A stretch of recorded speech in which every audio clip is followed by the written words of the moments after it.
Salam semangat para penikmat semangkuk salad. Ketika kami pindah ke Jakarta Timur, kami mendapatkan info bahwa ada seorang dokter di Jakarta Timur yang bertangan dingin. Artinya bertangan dingin, banyak pasien yang berobat pada dokter ini kebanyakan sembuh. Dan info ini saya dapat beberapa kali, bukan hanya dari 2-3 orang, tapi dari beberapa orang. Dan info ini lama-lama menjadi stock of knowledge, pengetahuan bagi saya. Dan akhirnya saya setuju, oh ya benar, dokter ini memang bertangan dingin. Suatu kali anak saya sakit, dan tak kenapa saya bawa langsung ke dokter ini. Dan memang setelah didiagnosa secara cermat dan diberikan resep yang paten, maka anak saya ketika mengikuti anjuran dan meminum obat yang diresepkan oleh dokter ini, 2 hari anak saya sembuh dari sakitnya. Ketika saya melihat hal ini, saya diingatkan oleh kebenaran iman.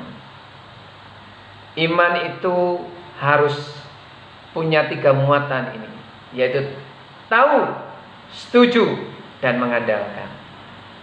Jadi ketika kita percaya kepada Tuhan Yesus, maka kita harus terus-menerus menggali tahu tentang siapa itu Tuhan Yesus. Karya apa yang dilakukan Tuhan Yesus bagi kehidupan kita. Dan bersyukurlah Tuhan Yesus adalah Tuhan yang sedang menyatakan dirinya dan telah menyatakan dirinya kepada umatnya, supaya umatnya semakin mengenal Dia. Jadi bukan kita yang sebenarnya mencari Dia, tapi Dia yang mencari kita. Dan Dia yang menyatakan dirinya kepada kita. Bersyukurlah kita punya kesempatan yang leluasa untuk mengenal Tuhan kita. Tahulah, kenalilah Tuhanmu dengan sebaik-baiknya. Galilah pengetahuan tentang Allahmu dengan sedalam-dalamnya. Tetapi iman yang benar tidak cukup hanya sekedar tahu. Kita harus setuju bahwa Tuhan Yesuslah Sang Penolong, Sang Juru Selamat dan Sang Penebus, Sang Sahabat, Sang Gembala Agung yang akan membimbing hidup kita, bukan hanya di kehidupan ini, tapi juga memberikan kehidupan kekal kelak nanti.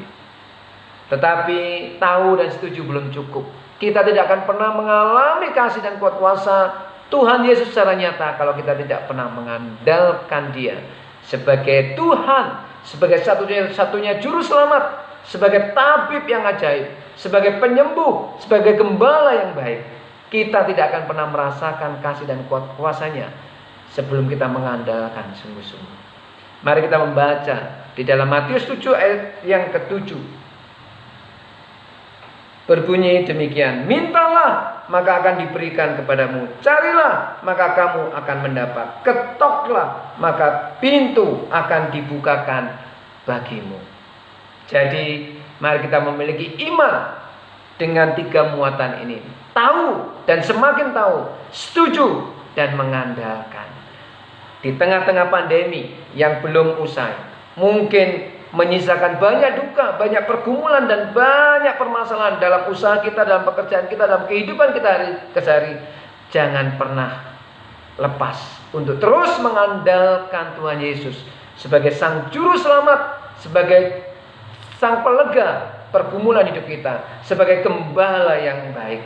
Mari bersama-sama kita terus mengandalkan Dia, sehingga kita boleh merasakan kasih dan kuat kuasanya hari lepas ke sehari. Selamat mengikut Tuhan Yesus. Tuhan memberkati.